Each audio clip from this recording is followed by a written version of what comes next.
Neuvième heure. De 1 heure à 2 heures du matin. Jésus tombe d'un rocher dans le Cédron. Faire les actes de préparation avant de continuer.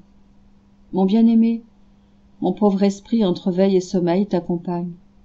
Comment puis-je m'abandonner au sommeil quand je vois que tous t'abandonnent et te fuient? Les apôtres, même Pierre, plein de zèle, qui il y a un instant encore disait vouloir donner sa vie pour toi, et ton disciple préféré, qu'avec tant d'amour tu as fait reposer sur ton cœur. Tous t'abandonnent et te laissent aux mains de tes cruels ennemis. Mon Jésus, tu es seul, tes yeux très purs cherchent alentour quelqu'un, ne serait-ce qu'un seul, qui t'ait suivi pour te signifier son amour et pour te défendre. Mais n'apercevant personne qui te soit resté fidèle, ton cœur se serre et tu sanglotes. Tu souffres davantage de l'abandon de tes amis que des sévices de tes ennemis. Mon Jésus, ne pleure pas, ou plutôt, fais que je pleure avec toi. Et Jésus semble me dire, mon enfant, pleurons ensemble sur ces âmes innombrables qui me sont consacrées et qui, pour des petits riens, m'ignorent et me délaissent. Pour tant d'autres encore qui, timides et timorées, m'abandonnent par manque de courage et de confiance. Et pour toutes celles qui, ne trouvant pas leur avantage dans la voie de la sainteté, ne se soucient guère de moi. Pour tant de prêtres qui prêchent, consacrent et confessent pour leur propre gloire. Ils font semblant d'être auprès de moi, mais moi je reste toujours seul. Ô mon enfant, combien cet abandon m'est pénible. Non seulement ce sont mes yeux qui pleurent, mais c'est mon cœur qui saigne. Ô, je te prie de remédier à ma douleur en me promettant de ne jamais me laisser seul. Oui, mon Jésus, je le promets, avec le secours de ta grâce et en me conformant à ta divine volonté.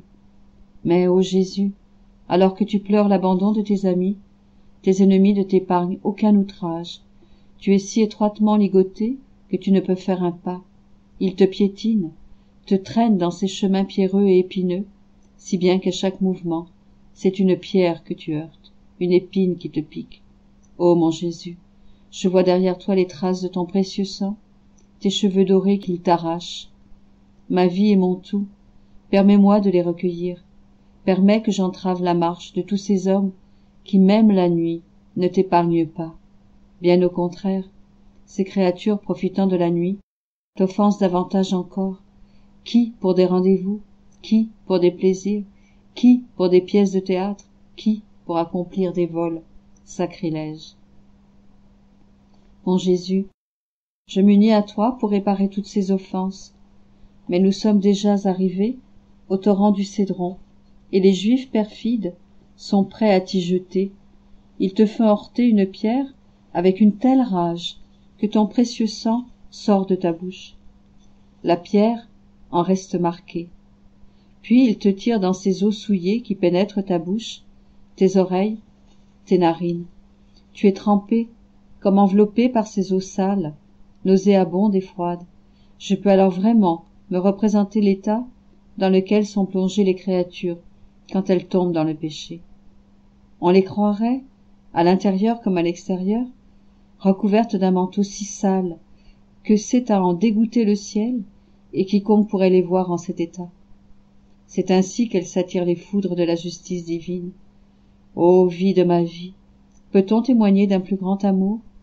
Pour nous enlever ce manteau sale et répugnant, tu laisses tes ennemis te jeter dans ce torrent. Tu endures tout pour réparer les sacrilèges et la froideur des âmes qui te reçoivent dans de mauvaises dispositions et qui t'obligent, plus que le torrent, à entrer dans leur cœur et à en respirer l'odeur nauséabonde.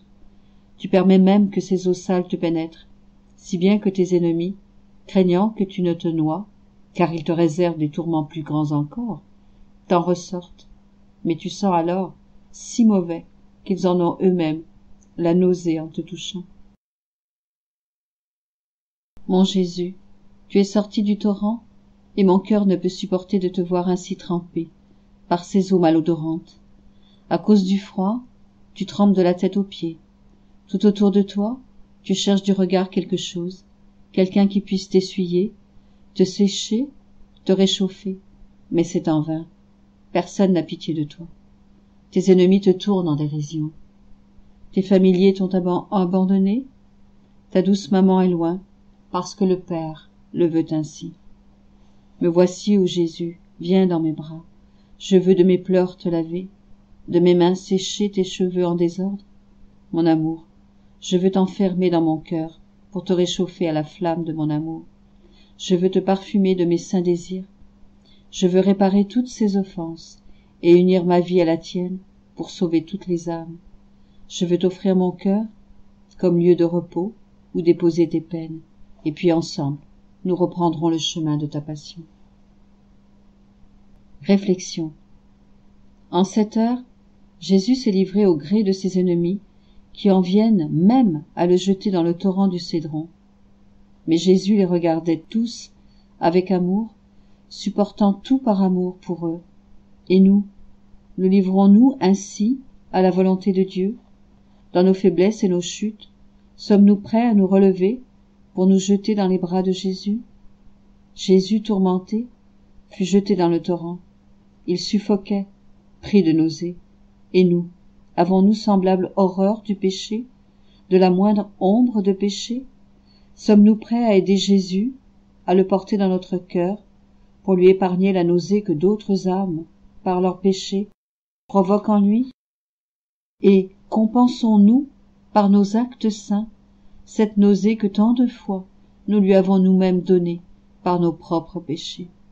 Mon Jésus, ne m'épargne rien, et fais que, dans ton amour, je devienne l'objet de tes divins désirs. Faire l'offrande et le remerciement.